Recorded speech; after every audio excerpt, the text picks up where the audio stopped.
Hello everyone, very good evening, Vanakkam. So it was a pleasure to welcome you all to the 10th program of the InsightView series. It was good to see you people coming here time and again. And I also uh, like to have a warm welcome to the MEPCO College, where probably more than hundreds of students are listening to our program. Also welcome the Trichy or the Government Arts College students. And I am Balasubramanian, President of Advertising Club Madras and National Head for Digital for Dinamula.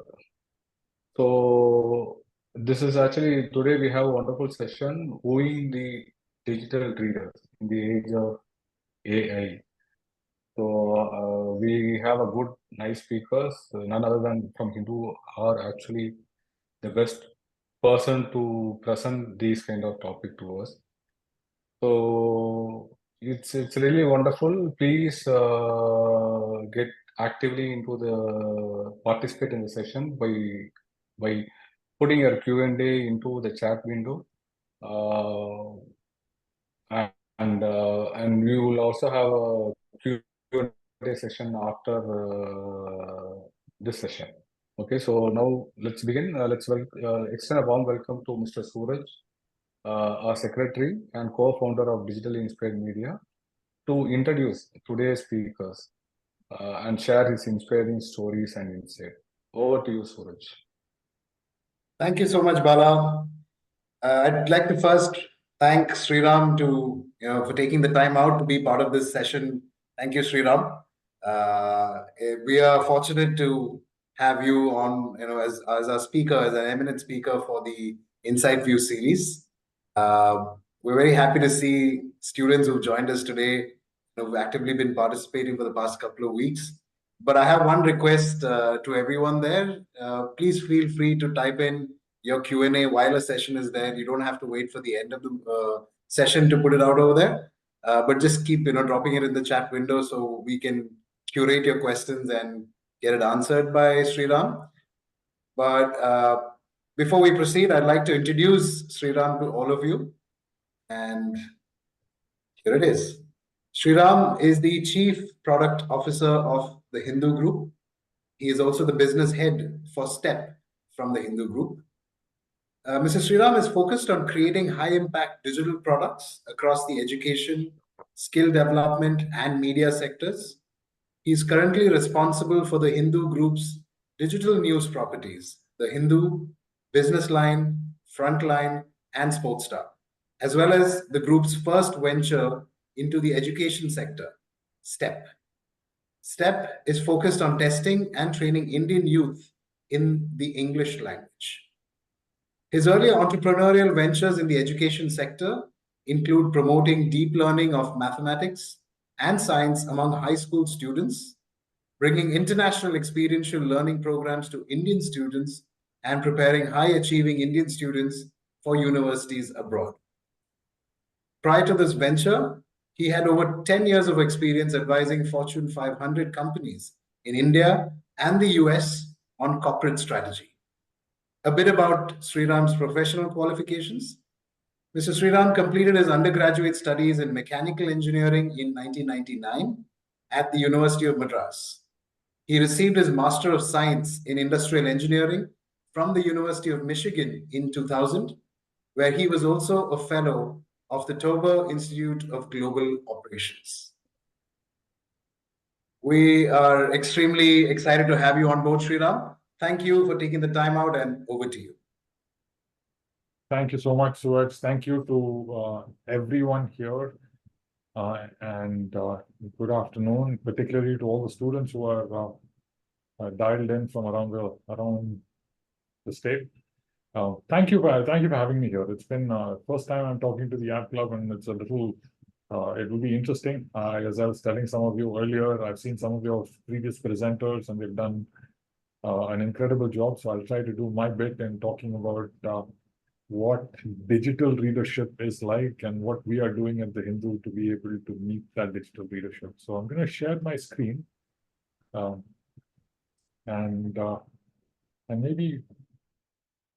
take you through this presentation a little bit, and then we'll see as we go through this.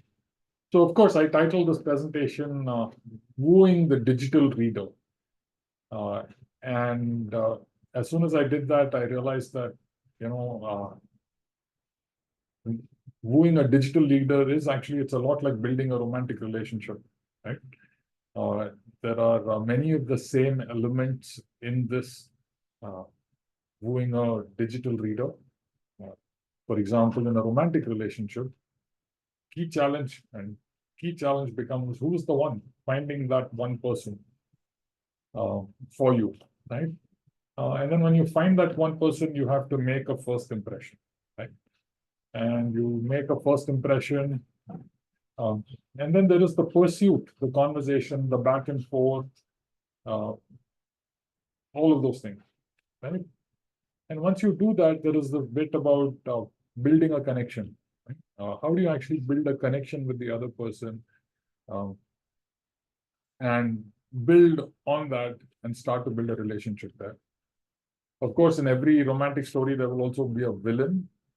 So that's another part of an important aspect of getting into this relationship. And then the most important piece is to build a long-lasting relationship, right? Now, I looked at this and I go, okay, interesting. What are the parallels between this and what we see every day, right? In our world, finding the one is audience acquisition, right? Our reader is everywhere, but people consume news at the Hindu, for example, from all over the country, across all different media and print and mobile, etc. But how do you acquire an audience specific to your product? This is something I'll talk about a little bit more. There is a bit about making a first impression. A key part of this is building an incredible user interface. Right? The first time somebody comes in contact with you, just like there is an expectation to be, well dressed and well put together and things like that. In the real world, there is user interface design is how people come into contact with us, and that's an important part of what we have to do. Another bit is engagement, right? There is just like building a relationship with another person, there is a constant back and forth engagement that needs to take place. And if that engagement doesn't happen, your relationship doesn't really go anywhere. There is a bit of a personalized user experience, meaning you have to be to that somebody something that they want, something that they need, and build on that on a consistent way. And there's also a little bit about difficult challenges that we have to deal with when we are getting into a relationship. In the world of news media, getting users to pay, for example, is a very, very, very big challenge, and often, the villain of the piece. We won't talk about that part too much today, but I'll talk about some of these other bits. And the last part is the same. It is really about building a lasting relationship, right? Now, when we looked, and I looked at this, I went, if this is really like building a romantic relationship, now I come from an arranged marriage generation and don't know a whole lot about this whole process of wooing. So I turned to an area where everything we know about romance comes from movies, and I looked at each one of these little elements and saw what is it that what lessons can we take away from some of this, and I'll talk a little bit about these. Of course, the first challenge is the challenge of finding the one, right? The finding the one is being at the right place at the right time, making serendipity happen, kind of like the backstory that you have in 96, right? So what does that mean in terms of news readership? It means today, our readership is, anywhere you go, you will see people on their mobile. That's how they are first interacting with any news, right? Whether it's us or it's, any language player or it is an international paper. The first news people are coming into contact with is on their mobile. It means that we have to be, in fact, there's plenty of stats to discuss this. More than in our world, This is a study from 3 or 4 years ago, which Reuters did. Primary news consumption today is on mobile, right? More than 70% of users access their mobile as their main source of news. It's not print, it's not the TV, it's not everything we used to know before as sources of news. It's that smartphone. And what that means is we must be on that reader's smartphone, because that's where we will acquire a news reader, right? And what's even more interesting for me is that 31% of respondents say that they only get their news from mobile, meaning the only place they get their news is whatever they see on their mobile device. And if I look at that, it's interesting, but it's not as simple as that, right? It's not like every user is coming on my app or going to my website to read the news. The user is on LinkedIn or Facebook or Instagram or YouTube, watching videos, watching shorts, watching other sorts of media consumption, and that's really where that news interaction is happening, right? It's not the days of somebody getting their news every morning in print are long over. You don't start your day with the newspaper anymore. You probably start your day by taking out your cell phone and scrolling through it or turning off the alarm on the phone. And very often that scrolling starts at 5 to 6 in the morning, right? When people wake up, first thing they're doing nowadays is consuming news on the phone. So what we've realized very clearly is that we need to be wherever that user is consuming news, right? We have to be on Instagram and LinkedIn and Facebook and YouTube and more and more and more and more and maintain and give to the user that first interaction to make that first serendipity happen. Just like you would see in the movies with the first interaction happening, there is a eye contact or whatever language that the director uses to convey that. That's essentially what needs to happen, and only if we are there in every one of these platforms do we have the opportunity. For us, at the Hindu, about 80% of people will access us through Google, right? They will come first. They don't come to the Hindu website. They'll go to Google and search for news. And when that happens, that's a big, we need to be in every one of these places. And once we're in those places, we also have to have, the spark of interest. I'm going to date myself here when I show the first initial interaction that happens in any sort of relationship where you feel that spark of interest. The user must feel that when he first comes to our site. So increasingly, we are now doing things that call and captivate the user's attention the first time they land on our site. So this is an example. It's a recent story that we did that's focused on world excuse me, on man-animal conflict that we did on Environment Day recently. In fact, I'm going to step away from my presentation and show you what kind of interaction that we're building to encourage users to do, in fact, to do just this.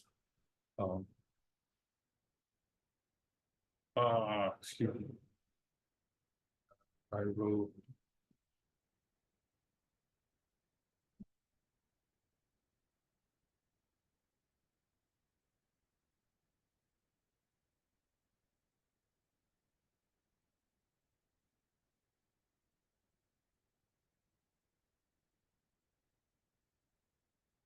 So this is now a story, and many of you would look at something like this and say it's not news, it's not the kind of thing that the Hindu does, but it's definitely an image that would have captivated your attention and made you go down and scroll deeper into this. And deeper into the story, we're creating more and more different formats of images and interactions that will encourage the user to spend that time to get to know us and to get to know the kind of work that we do. So this is I thought, a fabulous job that our editorial team did in building something that's captivating at first glance, right? And we're doing this across the site. When you go to our sites, whether it's Sportstar or which is the first example you see on the top, or Hindu, you will see the much greater play of visual imagery much tighter headlines, things that make you want to click on them because as and when you see them, right? This something that as as advertising professionals or people who are aspiring to be advertising professionals, of course, you understand. In our world, a user makes a decision to read an article within 2.5 seconds, right? So if you land on a page and in 2.5 seconds you have not captured the attention of the reader, he's going to move on. He's done. And that's a very, very challenging environment for us to live in. So much more effort is going into making that user capture that user's attention. The other interesting thing we're also calling out is that another part of this is a consistency across different platforms for us. The same user is interacting with us on the mobile. Tomorrow, he may get the newspaper at home. He may get he may go to his office and access his news on a desktop. Every one of these, and we want him to know as soon as he lands on the page that he has come to the Hindu, and this is a very distinctive, simple, elegant look and feel. Across platforms, it's familiar, but it's still different from anything else he would see. The other interesting thing we've done, and as part of this appealing to a digital reader, is not only have we changed the digital properties that we have, we've also changed our print properties. In fact, in our print newspaper now uses little posts that look like Instagram posts on the top, right? And that's part of giving users an experience that is seamless and relatable across different platforms. So we talked a little bit about capturing the attention. Obviously, the next thing you do once you capture the attention of someone is engage with them in multiple different ways, right? And this is a scene from one of my favorite movies. One of the things that we are now doing, this may surprise you, in a world today where we think everybody is scrolling and doom scrolling through news all the time, even younger digital readers are also looking for much greater depth. So this is an example I'm sharing. Where what we've done is, you probably know about Bangalore's water crisis that's going on right now. So this is a live story. But what you'll see is this same story we have now captured in so much depth. It's a series of 27 stories, and we've addressed the story from every different angle because our users are demanding that kind of depth. They want to know why this happened, when it happened, what are the different solutions, what are the people impacted by this problem. What are the root causes for some of these issues? Every one of these is a different story, right? So in a typical newspaper, you get today's story, but as you go online, people want to dive deeper. And many of you will be familiar with this experience, right? It's not a single article that you're looking for. You read an article and then you want to know more. So you click again and click again. And users have, particularly younger users, they want to sample a lot of content, but when they find something interesting, they also want a lot of depth within that space. So this is another area that we have focused on, and we're building the ability for our editors to create content at great depth, right? And this builds a lot of engagement, and it's very important to, from the perspective of going deeper and deeper into a relationship. Now, another example is this.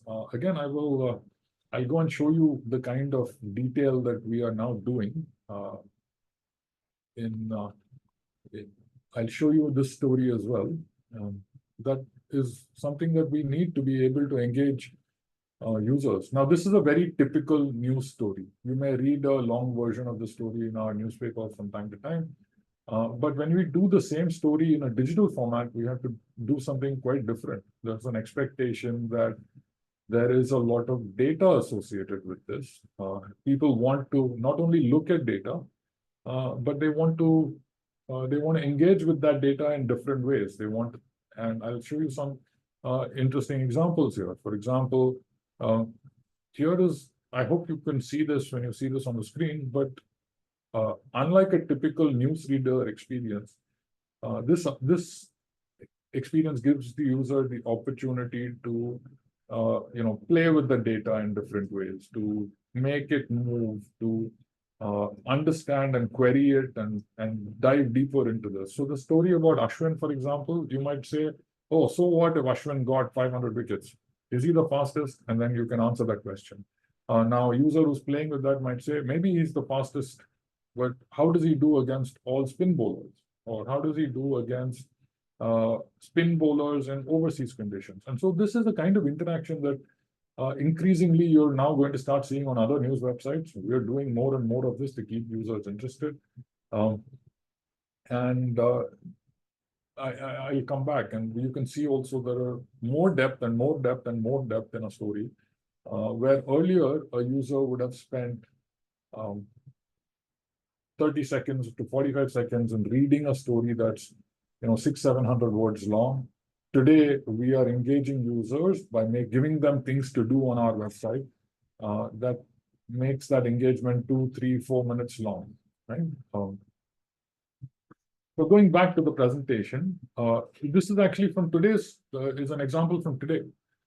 In fact, it may surprise some of you all. Last night, when the Election Commission published the story about electoral bonds, published the details of electoral bonds, the story from our website that suddenly took off and did the most was this simple story, which is just a table listing all of those individuals who purchased these bonds, right? This is just a table. Again, I can go and show you this story, and you'll find it amazing that it's not that users are in fact looking for more and more interactions like this, right? So this is on our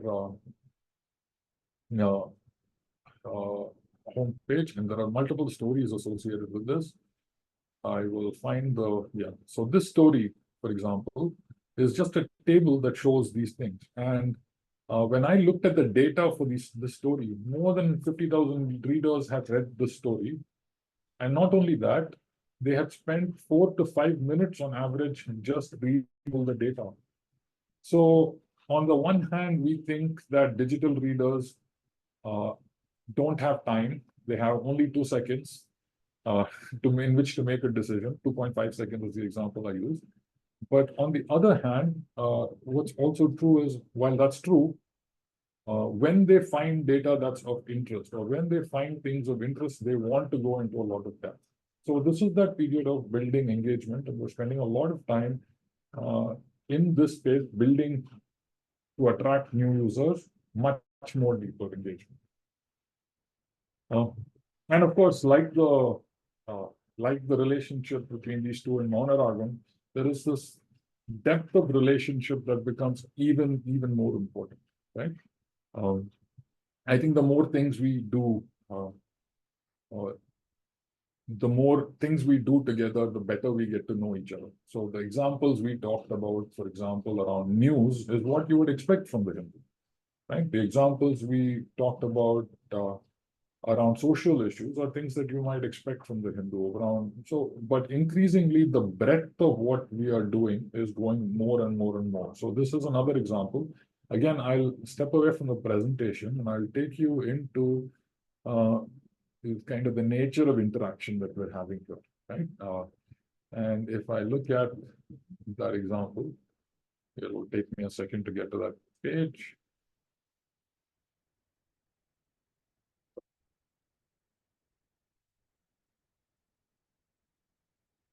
So this is a story, and you can see immediately when you see the story, you see something that is captivating and at least captures your attention for a little bit.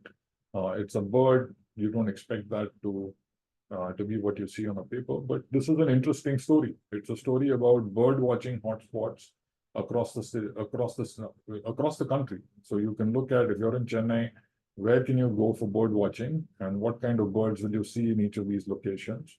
You can dive into this into a lot of detail. There is interaction here. You can see what's different between Dehradun and what's different between in Chennai, and what local birds you might have, what migratory birds you might have. This kind of interaction, we have seen some of our users play with this for 7-8 minutes to understand all the different aspects of what's happening, right? And we're creating completely new types of interaction with our users, right? So this is an example where we're doing a little quiz where a user can listen to the bird call and decide which kind of bird it is. And you have a little quiz that's built into that story. I don't know if you can hear this sound, but this is obviously a Eurasian collared dove. So this to me is an example of an area where we have we're trying to build relationships with our users that go beyond the typical news, beyond typical features that you see, but in getting them to interact. One of the things that we've learned is that while traditionally, when we tell our journalists, many of them will write content. They write content for it to be read on a page. And instead of that, instead of reading it on a page, you now have to tell them to write to be read on a mobile device. What that means is it needs to be vertical. You can't have horizontal images. You need to have vertical scrolling. Not only that, what we're seeing is users are, they want a lean back or lean forward type of experience. They want to look forward into the content to see what could be of interest. And when they find something of interest, they want to lean back and relax and read it, right? So all of this is very new to people in the news media industry who are focused on the next story and connecting with the reader by telling him what's happening today. So all of these are things that we are now doing to build that relationship with the user and build much greater depth in this space, right? So this is another example. One of our experts in user experience design tells us that, you know, earlier you used to have to design for the reader to read, which is just one sense, his eyes. He's going to see it with his eyes. But today he's going to see it with his eyes, and because he's interacting with it on a smartphone, he's going to have to touch it with his fingers. And you're designing not just for view, but also for touch. And that makes every story much more challenging and complicated to do, but also interesting. And it also helps us build much more deeper and complex relationships with our readers. One of the other pieces here, of course, is around overcoming challenges. I won't spend too much time talking about this because that can be a whole other conversation. But today, building this relationship, just like in every, even though not strictly a romantic movie, this is a great example, Kanathil Murthamittal, of a story where somebody is overcoming a lot of challenges to get to the end, right? I like this example. In our world, we want to build a deep relationship with our users, but at some point, it is a business that we are running. We have to get paid for it. And increasingly, we are trying to charge our readers a subscription for the kind of interaction and service that we're providing. And that can be a tough ask because, hey, they're getting news for free from all kinds of sources, whether you believe them, trust them or not. And for a trustworthy source like us to sustain itself, we need to figure out a way to earn and get paid for this kind of work that we're doing. So hopefully building that deep relationships with user is an important part of, and building a deep relationship allows us to overcome this small hurdle of getting them to pay, but getting them to pay becomes an important part of what our objective is. I think the last bit I want to talk a little bit about is around constant innovation to build lasting engagement, right? Much more important is this engagement and interaction that we have with users. We do this. I've shown you some examples, but you also need the user to invest in you, right? And one example that we have done, this is from another property that we have called Frontline. And one of the things we have done with Frontline is we encourage our readers to come and submit content and offer this content as reader comments on our site. So if you are a reader of Frontline, and you put up a very good comment, you have the opportunity for that comment to be featured on the front page of Frontline. This encourages our users to invest time in doing things with us. And I think that's essentially the essence of a long-term relationship. We're building a number of other solutions like this. Some of these are online like this, but also some of these are online, offline interactions with Frontline.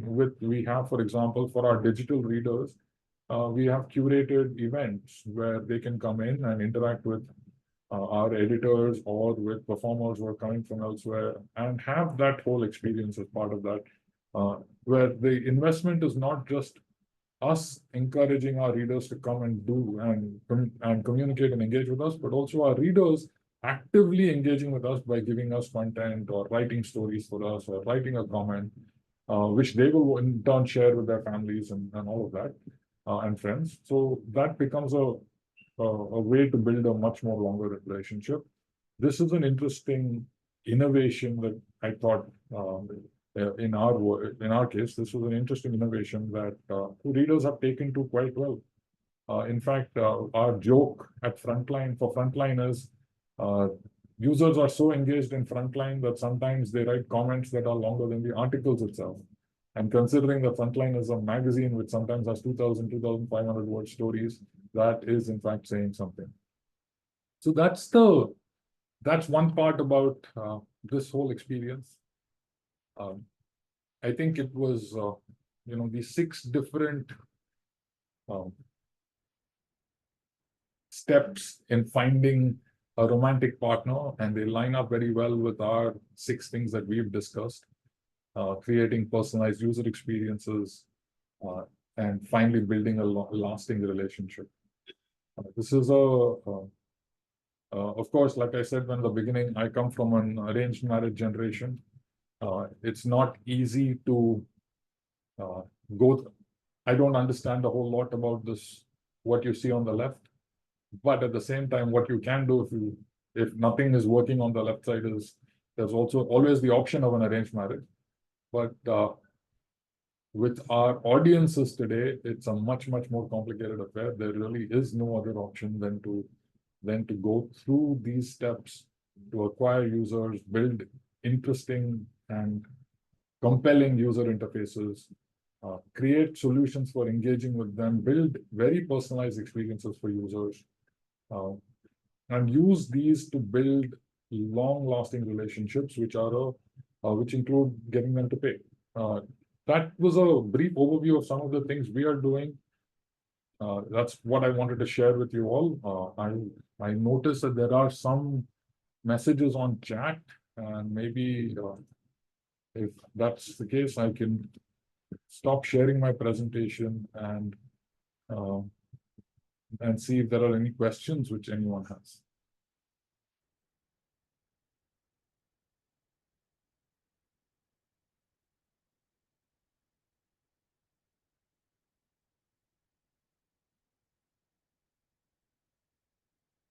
Anybody, any questions from the group? If you would like to know a little bit more about audience engagement and participation, do type in your questions or let me know.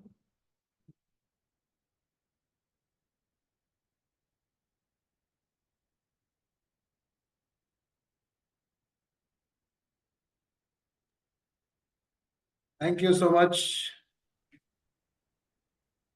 Are there any questions so far? Siddhant? Yes, please go ahead. Siddhant has raised his hand.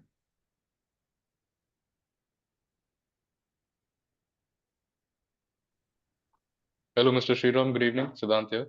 Yeah, good evening, Sriram. Thank you so much for the talk. Really interesting listening to you. I was blown away by these 2 stories you shared, the cricket and the bird watching one. And that's what made me a bit curious as well, because, just seeing the amount of effort that has gone into this, it looks amazing. But it felt less like a newspaper and more like a quality blog, It was so high quality. But that's what made me wonder, how sustainable is it? Because as a newspaper, you're putting out stories every day, right? Mm. So it's your whole process must have changed now. It has. It is. I won't say the whole process has changed, because we are still putting out a newspaper every day, and we are putting out a number of stories every day. But what we are increasingly doing is prioritizing certain important topics, and those important topics that we want to address in detail will get special treatment, right? The question about whether it's sustainable or not is a good one. But increasingly, what we believe is that one of the big things that's happening in this newspaper industry around the world is this transition from an advertising-driven economy to a subscription economy. Right? Most publications around the world, digital publications around the world, have been driven by advertising, digital advertising, for the longest time. But we don't believe that that is a sustainable long-term solution, because in India, ad yields have been dropping or have more or less stayed the same for the last 25 years. There is a lot of junk content that competes with quality content for advertising eyeballs. That advertising is not a way we can easily compete, and quality publications like us have to spend the money to create quality content if we want users to subscribe to our product. And that is increasingly the direction that we're taking. And these are some examples of what we want readers to see and what we want readers to experience in that respect.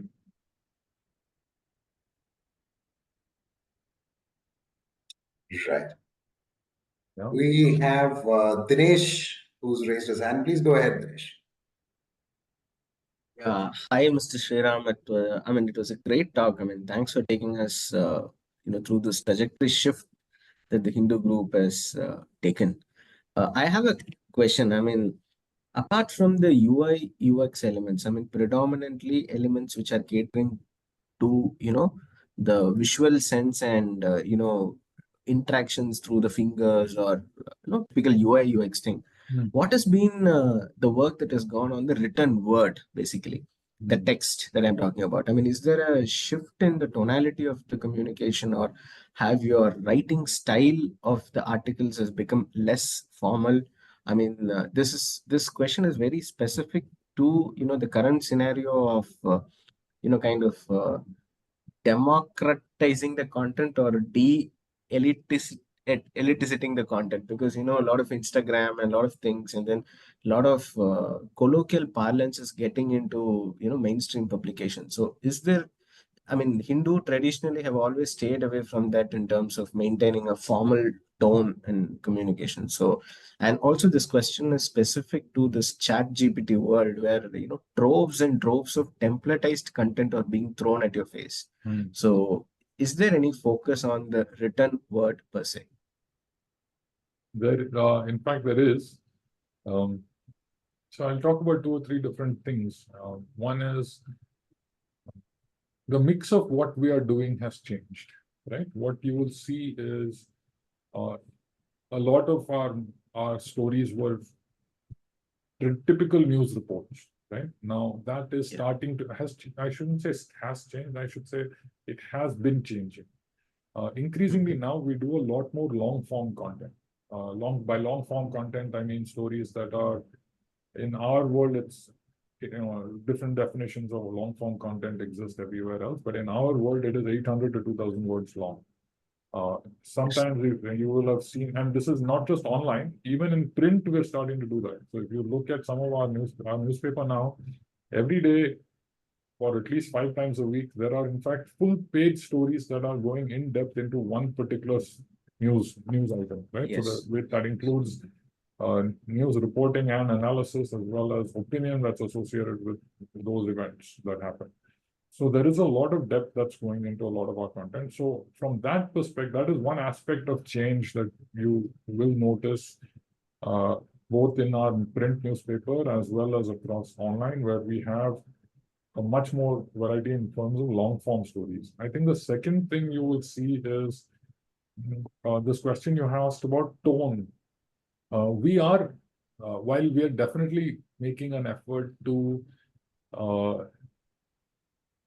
relax some of our very formal writing. On the other hand, if you look at opinion pages and op-eds, which is one of the things that the Hindu has been known for, the editorial opinion and op-ed pages, those continue to be more or less the same. right? But outside of that area, you will see slightly more relaxed, a lot more feature-rich content, a lot more stories around entertainment that obviously doesn't make sense to be super formal and rigid about. So there is a lot of that change that's happening. That's another dimension, and I think the other thing that's important to note is we're also starting to appeal to much wider audiences, right? Typically, we are very very TN Chennai. We used to be quite Chennai focused, but increasingly much more of our digital readership is coming from the rest of the country. Usually our biggest markets, like for most other products in India, are Delhi and Bombay. Right? And as that's happening, obviously we need to change not just the tone and style of how we're doing this, but also what we're writing about. Thank you for taking us. I mean, I've heard a lot of my friends from, as you rightly mentioned, from Bombay and Delhi, specifically talking about, this change and shift of Hindu. I mean, generally the Hindu doesn't appear in the conversations, on par with the Ken or what this News Minute kind of digital publications are doing. But I was quite surprised when I've been hearing quite often the name of Hindu cropping up, almost on the same pedestal of the digital publication. So now I kind of... In fact, little known fact, if you look at, the Ken and Morning Context, and some of these are very newsletter focused, right? Yeah. But if you look at the biggest newsletter program in India, it's probably the Hindu.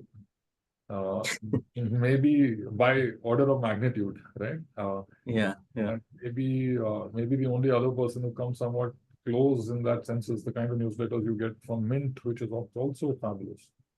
Yes. Thank you very much. Thanks. You're welcome. I think thanks, Dinesh, for an amazing question. We have Anbu asking one, Sriram, which is, in the digital news space, what takes prominence? The speed of the news or the depth of the content? How can one get both right? What takes prominence, I think, is speed always wins, right? I think that's the reality of the world we live in. Is at least this is my view. Speed is of essence. Like, I'll give you that electoral bonds example, right? When the news broke, within 30 minutes, everybody had to have it on their website, and the Hindu actually was one of the first to publish something like that. And the difference that makes in terms of credibility, as far as our readers are concerned, is substantial. If they know that following the Hindu gets them the news first, more and more readers will will come and follow it. We're not typically historically known for breaking news. We're still not going after breaking news as such. But in these kind of instances, when known news breaks, we need to be there first, or at least as soon as anyone else. And I think that is all going to continue to take precedence.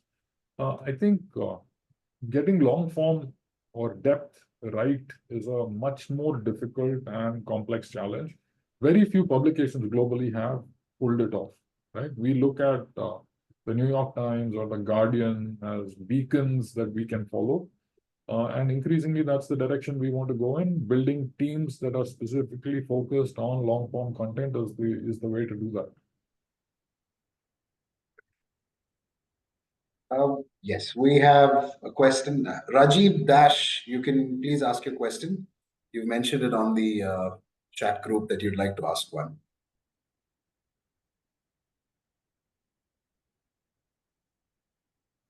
Rajiv?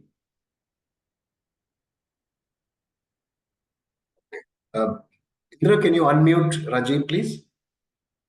Yes, sir.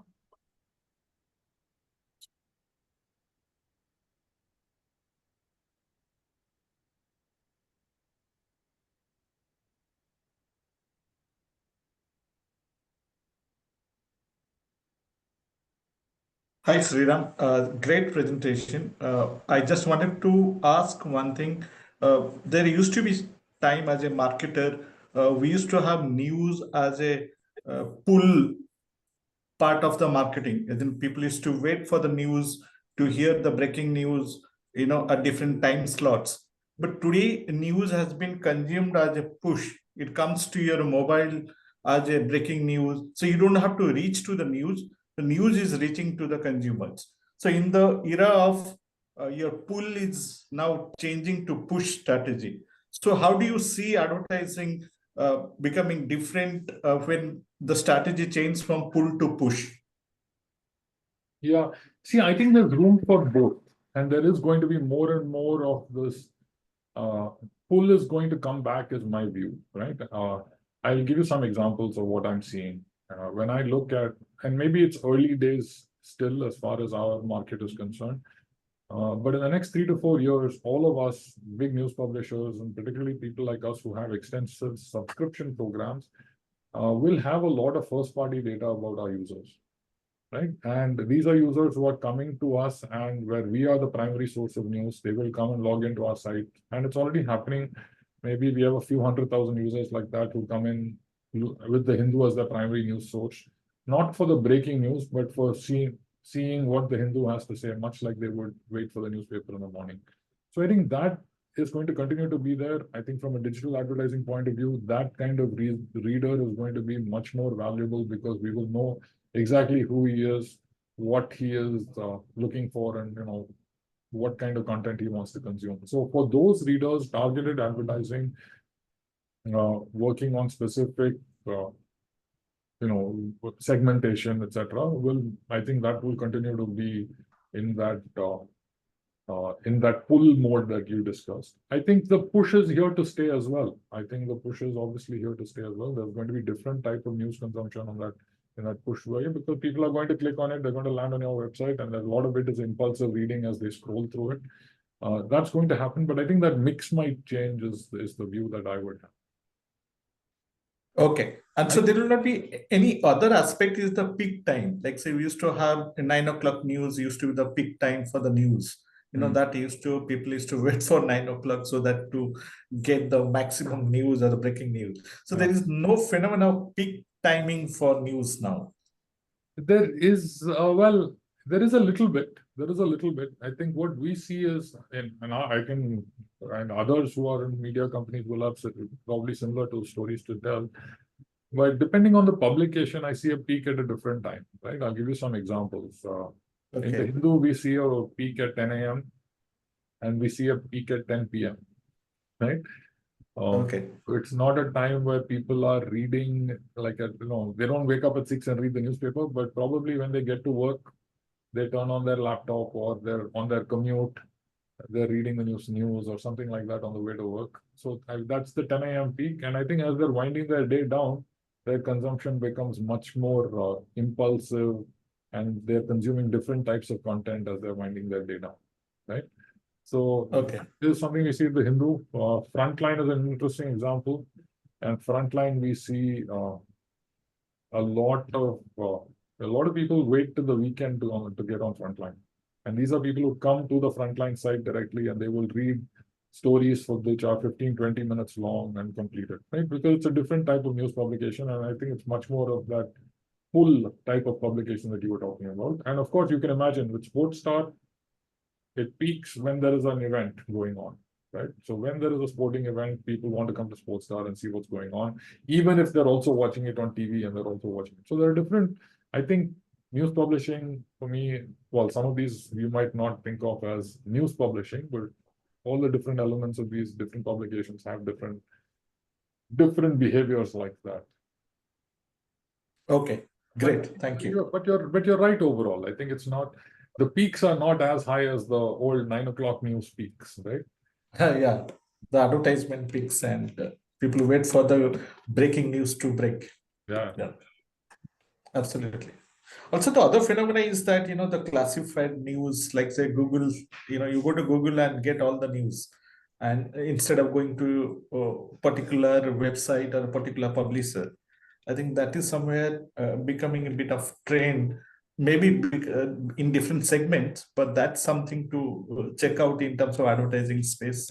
No, that's exactly the problem. Exactly the biggest problem in news media today is that all publishers have, and there are countries where, like Australia and Canada, where news publishers have said that Google needs to pay them to be able to show the news content on their site, right? Because Google is taking away our business. by showing news content on the Google website itself. So nobody needs to click on the site and come to our site anymore. Right? Yes. And that depends on opportunity to build a relationship with the user and the ability to monetize that user. So those are important conversations that are going on. Another big challenge, and this is a challenge even for Google, is that people are now turning to OpenAI and places like ChatGPT or even Google's own search experiences, AI-driven experiences, where there is no opportunity to show news or to show advertising, even for Google. So these are interesting changes that are going to play out over the next year or two, and are likely to shake up our industry in a substantial way. But which is why some of the things that I talked about become much more important. Building a direct relationship with your reader, and engaging them in different and new ways, so that this relationship has much greater depth. Yeah, thank you. Thanks a lot. Sriram, we have a question from one of the students from Mekko Shivakashi. Oh, super. The question is, I think, quite relevant for their age group at this point. It says youngsters don't have patience to read a lot. How do you still engage with them? Yeah, I showed you some examples. In fact, it's not just youngsters. We have to engage with them in different ways, right? We have to engage with them, like some of the examples that I showed you. While we see youngsters are not engaging a lot, in fact, one of the interesting things we see is, and this may surprise you, among news publishers worldwide, the Hindu has one of the youngest subscription readerships. Right, so we have a very large number of subscribers in hundreds of thousands, or at least tens of thousands of subscribers who are subscribing to our digital newspaper and reading it online. Our average subscriber age is somewhere in the 27, 28, right? Which is, compared to a New York Times or any other large publication of our size, it will typically be 45 plus, right? So if you're a young person who's thinking that youngsters are not reading a lot, maybe you're hanging out with the wrong company. I think that may be something that I should. I don't want to offend, but youngsters are, in fact, I tell you what we see in youngster behavior. It's not that they are sampling a lot. Right? Their active sampling is very, very high, meaning they will consume 40 or 50 stories in shorts or in an application where they're just scrolling through stories. But when they find something interesting, they do read in depth and quite a bit, which was why I showed you that example of 35 stories on Bangalore. And, in fact, our Bangalore readership is very young and very digitally savvy. And they want to go into that much depth to understand issues in detail and form their own opinions about it. So, in fact, our youngsters today are good hopes for the future, right? They are curious. They have the patience to, in those situations where there's something that's interesting, they have the patience to dive into it and learn more about it. And they are developing the wisdom to form their own opinions about this, which is, very exciting for the future of our country. That's interesting. Yeah. I mean, to add to that, Sriram, I'm curious to know, like the same subscriber that you spoke of, right?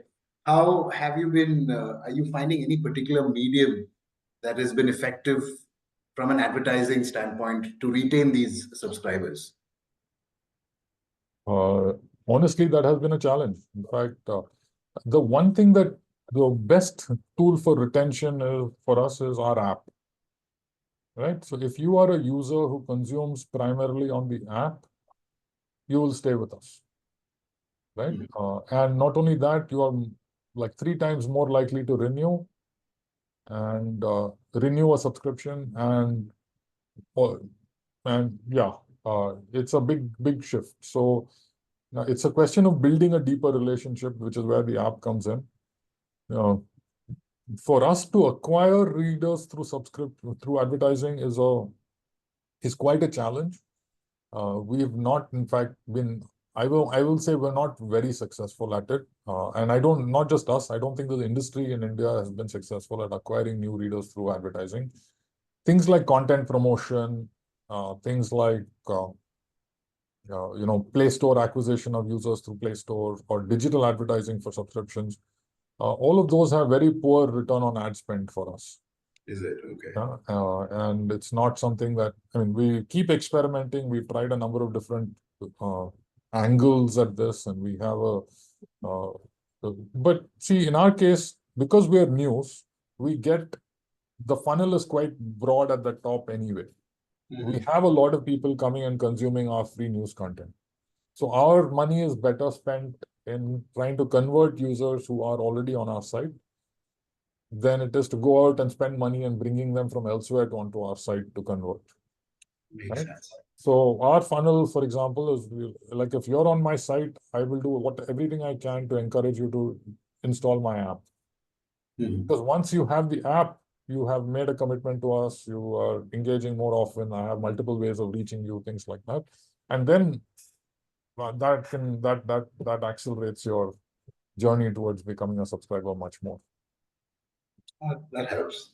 And any specific campaign that really worked in the past couple of years to bring those existing readers into a app in a user? Yeah, I think a lot of our interactive stories. So, for example, I think you would have seen this campaign both in print and in digital, where we did this on Earth Day, this whole interaction about man and animal interaction. I think it's where we did this fabulous campaign to talk about how humans are relating with animals and how we're, not doing such a good job of being safeguarding our environment and what we can do better. I think those are the kind of brand campaigns that have worked very well for us, even to convert subscribers, in fact. Right? I think that's been a big part of it. I think online digital conversion, a lot of it is around sales promotions. So a lot of every like a Diwali sale and New Year sale and all of these sales that we have periodically are what drives our revenue for the most part, as far as subscription is concerned. Right. And it's honestly, it's not great creativity, but it's very tactical. Tactical, which works. I think it serves the purpose. Yeah. Excellent. Thank you so much for that. We have one final question from Umanath. The question is, there are clickbait titles stuffed with poor content packaging in terms of qualitative aspect by lesser known platforms, thus misusing the attention that is captured. How will the fraternity of publishers going to overcome this challenge because of the sheer traffic surge towards unsolicited platforms, promoting many of the others to copy it? Yeah. So in fact, what's happening, I think is Google is solving this problem for us. Right? Because what has happened is this problem of spam has become so much, and poor quality content has become so much that Google is starting to show bad results for search queries, right? And Google is realizing that if it continues to show poor quality out search queries, it will lose credibility, and people will move towards ChatGPTs and other solutions, right? So what Google is aggressively doing right now is getting rid of spam sites, right? So spam sites are one aspect, but low quality sites, which essentially just copy news, those are also getting hit. So there is a lot of that is happening. Unfortunately, what had happened, I think, if I look at the last 4 or 5 years, this search for traffic, even mainstream publishers really went after low quality traffic, right? And you can see now all of them are getting hit. Like many of our competitors who built extensive, SEO sites, so to speak, are all suffering now because they've seen 30-40% decline in traffic over the last year, right? So all of these, I think these things are some of these are getting addressed algorithmically, thanks to whether it's Google or ChatGPT or what have you. I think that's one of the things that we're going to do. I think the other important thing that publishers have not done a good job of is build our own distinct brands, right? Today, when you read the news, news has become a commodity, right? And probably it always will be from now on. So then what will you do about it, right? You have to build parts of your business that are not commoditized. You have to build opinion pages, op-eds, long form content, things that are distinctive and stand out as far as reporting is concerned, maybe investigative pieces in the future, right? Things like that. If you build a brand, then you stand out alone, right? And companies, and we've seen this in other markets. In India, this transition from commodification of news to selective readers being picky about high quality content is going to take a little bit of time, and it's going to be aided by some of these factors like Google algorithms, but I think that's something that will happen over the next 3 to 5 years. Right. Yeah. Super. So thank you so much, Sriram. I would like to get Umanath, who's the treasurer of the Advertising Club of Madras and the managing editor of Media News for You, to give the vote of thanks. Yeah. Thank you once again, Sriram. Thank you so much. I know it was a short presentation, but I think the quality of conversation we've had after that has been quite exciting, interesting for me as well. And happy to have been a part of this. Thank you so much. Thank you, Suraj. Sriram, in fact, that was very short and sweet. In Tamil, I can say Pasumarathani Bol, like it struck to us so very clearly because you just picked and chose a very nice set of points and you elaborated it on, and even in an engaging way, because that's much needed. Even in a webinar, if you fail to engage the audience, then it's like in the world of attention span, they might also as well, but you just started off with a romantic relationship, equating that with wooing the digital viewers. And in fact, that was a perfect way of starting with that. And we just built it up further with love at first sight, kind of things to capturing the attention. So like that, it went on, and you went on briefing the depth in content, how it transforms into time spent, and then the unique design aspects that's amplifying the quality quotient of any platform, and then driving them towards paywall and building a lasting relationship. So this is how I understood the whole scenario, and this was a very, very well balanced session where even the executives of the industry as well as the students, all of them were able to understand this important aspect very nicely. So I'm my sincere gratitudes for such a nice presentation. And I have one question, in fact, before winding up. So you have been talking about the qualitative aspects of focusing, but as you said, the aggregators or the cable operators of today's for publishers. So like how, again, if you look at Daily Hunt, that is a platform which presents your content with the heading and the content. The kind of image aspect that you have spoken about, that's not at all there in Daily Hunt. So, but they are driving the traffic and major drivers of traffic for the publishers, if I'm not wrong. So how you will be able to overcome such kind of challenges? Yeah, they are to some extent. In fact, we have steered clear of guys like Daily Hunt. Okay. And we give them only very little content, and that too, only if they pay us for it.